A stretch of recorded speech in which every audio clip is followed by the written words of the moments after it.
Learning with Subrata YouTube চ্যানেলে তোমাদের সকলকে স্বাগত। আজকে 1 নম্বর প্রশ্নপত্র নিয়ে আলোচনা করা হবে। দেখো, স্কুলের নাম হচ্ছে বালিগঞ্জ গভর্নমেন্ট হাই স্কুল।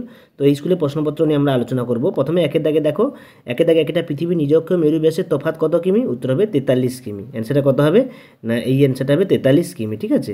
তো এরপরে দেখো তোমাদের দিয়েছে কোন গ্রহকে বামন গ্রহ পৃথিবীর সবচেয়ে কাছে রয়েছে? হাউমিয়া নামে বামন গ্রহটি পৃথিবীর সবচেয়ে কাছে আছে। তারপরে বলেছে দেখো, পশ্চিমবঙ্গে কোন জেলায় পৃথিবীর আবর্তন বেগ কম? উত্তর হবে দার্জিলিং জেলায় পৃথিবীর আবর্তন বেগ কম। ভারতের সঙ্গে নেপালের প্রমাণ সময়ের তফাৎ কত?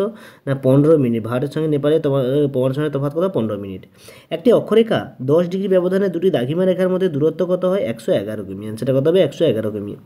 ভূ অভ্যন্তরে পরিচালন স্রোত প্রবাহের ধারণা প্রথম প্রস্তাব করেন কে? না হোমস। উত্তর হবে কি? হোমস। তারপরে কি বলেছে দেখো, কোন পাত সীমানায় আগ্নেয়গিরির সংখ্যা সর্বাধিক? উত্তর হবে ধ্বংসাত্মক পাত সীমানায় আগ্নেয়গিরির সংখ্যা সর্বাধিক। ধস এক ধরনের কি? ধস এক ধরনের হচ্ছে পুঞ্জিতক হয়। খরা ও বিপর্যয় আকার নেয় যখন বৃষ্টি স্বাভাবিকের তুলনায় 70% কম হয়, তখন খরা বা বিপর্যয় আকার নেয়। সম্পদের প্রথম সঠিক সংজ্ঞা দেন কে? না জিমারম্যান। পশ্চিমবঙ্গে পাম্প স্টোরেজ জলবিদ্যুৎ কোথায় রয়েছে? পুরুলিয়া জেলায় পাম্প স্টোরেজ জলবিদ্যুৎ কেন্দ্র রয়েছে। এরপরে কি বলেছে দেখো, আউটসোর্সিং শব্দটি কোন শিল্পের সঙ্গে যুক্ত? উত্তর হবে তথ্য প্রযুক্তি শব্দের সঙ্গে যুক্ত। তারপরে কি বলছে, টোপোগ্রাফিক্যাল মানচিত্র সমোন্নতি রেখা দেখানো হয় কোন রঙে? উত্তর হবে বাদামি রঙে। এরপর দেখো, বিভাগ ক্ষয়ে ঠিক ভুল দিয়েছে। কি বলছে, শুক্র গ্রহে উপগ্রহ সংখ্যা 2টি, এটা ভুল। দক্ষিণ গোলার্ধের থেকে ধ্রুবতারা দেখা যায়, ভুল। উত্তর গোলার্ধ থেকে সর্বনিম্ন অক্ষরেখার মান 0 ডিগ্রি, এটা সঠিক। প্রতিটি দ্রাঘিমারেখা সমান্তরাল, এটা ভুল, পূর্ণবৃত্তাকার হয়। মহিবাবক ও গিরিজনী আলোড়নে একসঙ্গে কাজ করে, এটা সঠিক। দামোদর বঙ্গোপসাগরে পতিত হয়েছে, এটা ভুল। পরে দেখো, ড্যাশ পূরণগুলো দিয়েছে, ড্যাশ পূরণগুলো করবো। প্রথমে হচ্ছে ড্যাশ গ্রহের 1 বছরের থেকে 1 দিনের সময় বেশি? উত্তর হবে শুক্র গ্রহের। প্রতিটি অক্ষরেখা দ্রাঘিমা রেখার কত কোণে ছেদ করেছে? 90 ডিগ্রি কোণে ছেদ করেছে। দুটি সমান্তরাল জ্যোতির মধ্যবর্তী বসে যাওয়া অংশকে বলা হয় কি? গ্রস্ত উপত্যকা। ঠিক আছে, বসে যাওয়া ভূমিকে বলা হয় গ্রস্ত উপত্যকা। একটি পুনর্ভব সম্পদের উদাহরণ হচ্ছে নদীর জল। টি বোর্ডের সদর দপ্তর দেশের অবস্থা? উত্তর হবে কলকাতা। টি বোর্ডের সদর দপ্তর কলকাতা অবস্থিত।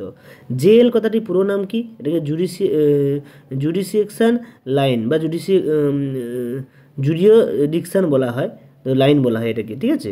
এর পরেরটা দেখো কি বলেছে, ডান স্তম্ভের সঙ্গে বাম স্তম্ভের মিলন। প্রথম বলছে সান আন্দ্রিয়াস কী হবে এখানে? না নিরপেক্ষ পাত সীমানা। এরপরটা বলছে ফাটল বরাবর শিলাখণ্ড খুলে আসাকে কি বলা হয়? না পিণ্ড বিসরণ। ডানকুনি কী হবে? ডানকুনি হচ্ছে ডেয়ারি শিল্পী এবং হাতের রুট বলা হয় কাকে? দুর্গাপুরকে ভারতের রুট বলা হয়। এবারে সংক্ষিপ্ত প্রশ্নগুলো দিয়েছে দেখো, কয়েকটা চুনাপাথর গঠিত অঞ্চলে কী নামে পরিচিত? উত্তর হবে কাস্ট ভূমিরূপ নামে পরিচিত। কোন দুটি মৃত্তিকা স্তর একত্রে সোলাম বলা হয়? না কোন দুটি মৃত্তিকা এ ও বি স্তরকে সোলাম বলা হয়। সুনামির মূল কারণ কি? ভূমিকম্পের ফলে সুনামি হয়। নেভেলি কোন ধরনের কয়লা উৎপাদনের বিখ্যাত? কোন ধরনের কয়লা উৎপাদনের বিখ্যাত? এখানে হবে ম্যাগনেটাইট। উত্তর ম্যাগনেটাইট, বিটুমিনাস কয়লা উত্তর হবে বিটুমিনাস কয়লা। ঠিক আছে, এটা ভুল উত্তর। তারপরে বলছে দূরবীনা দ্বারা কি? এটা বড় প্রশ্ন, তোমরা বই থেকে দেখবে। জরায়ু অঙ্কন হয় কোন উদ্ভিদে? না ম্যানগ্রোভ উদ্ভিদ। এটা উত্তর হচ্ছে ম্যানগ্রোভ উদ্ভিদ। ঠিক আছে, এই জরায়ু উদ্ভিদ হচ্ছে ম্যানগ্রোভ উদ্ভিদ। কত সালে আলিপুর সদর দপ্তর গঠিত হয়? উত্তর হবে 2014 সালে। 2014 সালে আলিপুর সদর দপ্তর আলিপুরদুয়ার জেলা গঠিত হয়। কোন দুটি নদীর মিলিত প্রভাবে হলদি নদী কংসাবতী নদী হলদি নদী সৃষ্টি হয়েছে। গ্রীষ্মকালে ফসলকে কী বলা হয়? না জাইদ ফসল বলা হয়। এরপর দেখো, বড় প্রশ্নগুলো কোথায় কোথায় আছে। অভিগত গোলক তোমার 2024 সালে রায়মার্টিনের 10 নম্বর পেজে পেয়ে যাবে। অভিগত গোলক কি? ছায়াবৃত্ত কাকে বলে? 60 নম্বর পেজে পেয়ে যাবে।